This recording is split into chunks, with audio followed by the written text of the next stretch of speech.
हलषष्ठी व्रत, जिसे लल्ही छठ या पिठौरी छठ भी कहा जाता है, यह व्रत भाद्रपद महीने के कृष्ण पक्ष की षष्ठी तिथि को रखा जाता है। इस दिन माताएं अपने पुत्र की कुशलता और जीवन रक्षा के लिए उपवास करती हैं और हलषष्ठी माता की विधिपूर्वक पूजा करती हैं। आइए इस पवित्र व्रत की प्राचीन पौराणिक कथा को जानते हैं। अब नारद जी ने देवकी से हलषष्ठी व्रत की दूसरी कथा कहना प्रारंभ किया। उन्होंने बताया कि उज्जैन नगरी में दो सौतें रहती थीं। एक का नाम रेवती था और दूसरी का नाम मानवती। रेवती के कोई संतान नहीं थी, परंतु मानवती के दो पुत्र थे। रेवती अपने सौत के पुत्रों को देखकर सदैव ईर्ष्या करती थी। वह सौतिया डाह में जलती रहती और हमेशा यही सोचती कि कैसे उन दोनों बच्चों को मार डाले। वह दिन रात इसी योजना में लगी रहती थी। एक दिन रेवती ने मानवती को बुलाया और कहा, बहन, तुम्हारे मायके से कुछ राहगीर आए थे। उन्होंने बताया कि तुम्हारे पिताजी बहुत बीमार हैं और अंतिम बार तुम्हें देखना चाहते हैं। यह सुनकर मानवती का मन दुखी हो गया। रेवती ने विश्वास दिलाते हुए कहा, तुम निश्चिंत होकर चली जाओ, मैं तुम्हारे बेटों का ध्यान रखूंगी। सौत की बातों को सच मानकर मानवती ने अपने दोनों बच्चों को रेवती के हवाले किया और मायके के लिए निकल पड़ी। जैसे ही मानवती चली गई, रेवती ने अपने मन की दुर्भावना को अंजाम दिया।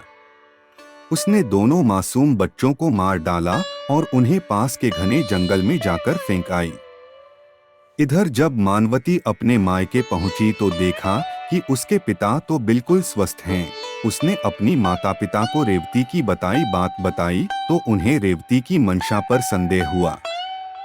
मानवती ने वापस जाने की इच्छा जताई, पर उसकी माता ने कहा, बेटी, आज हलषष्ठी माता का पावन व्रत है। तुम भी अपने पुत्रों की लंबी उम्र के लिए यह व्रत करो और कल प्रस्थान करना।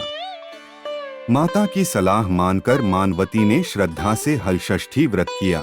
दूसरे दिन प्रातः वह घर लौटने के लिए निकली। रास्ते में उसे वही जंगल पड़ा जहां रेवती ने बच्चों को फेंका था। जंगल में पहुंचते ही मानवती ने देखा कि उसके दोनों पुत्र जीवित हैं और हंसते खेलते दिखाई दे रहे हैं। वह चौंक गई और दौड़कर बच्चों से पूछा कि वे वहां कैसे पहुंचे। बच्चों ने कहा, माँ, जब आप चली गईं तो हमारी दूसरी माता रेवती ने हमें मारकर जंगल में फेंक दिया। फिर एक देवी जैसी महिला आई और हमें जीवन देकर चली गई। यह सुनकर मानवती को तुरंत समझ में आ गया कि यह माता हलषष्ठी की कृपा है। उसने श्रद्धापूर्वक माता का धन्यवाद किया और उनकी जय जयकार करते हुए घर लौटी। नगरवासियों ने जब देखा कि मृत समझे गए दोनों बच्चे जीवित लौट आए हैं, तो यह चमत्कार सुनकर सभी स्त्रियां माता हलषष्ठी की महिमा से प्रभावित हुईं और इस व्रत को करने लगीं। तब से लेकर आज तक यह व्रत माताएं अपने पुत्र की लंबी उम्र, स्वास्थ्य और रक्षा के लिए करती आ रही हैं। माँ की ममता जब व्रत बन जाती है, तब ईश्वर भी झुक जाता है। यही है हलषष्ठी व्रत की सबसे बड़ी महिमा। जय माता हलषष्ठी। हलषष्ठी व्रत की तीसरी कथा भाग 3 अवश्य देखें और जानिए कैसे हलषष्ठी व्रत ने जीवन को बदला। वीडियो को लाइक, शेयर और सब्सक्राइब करना न भूलें। धन्यवाद।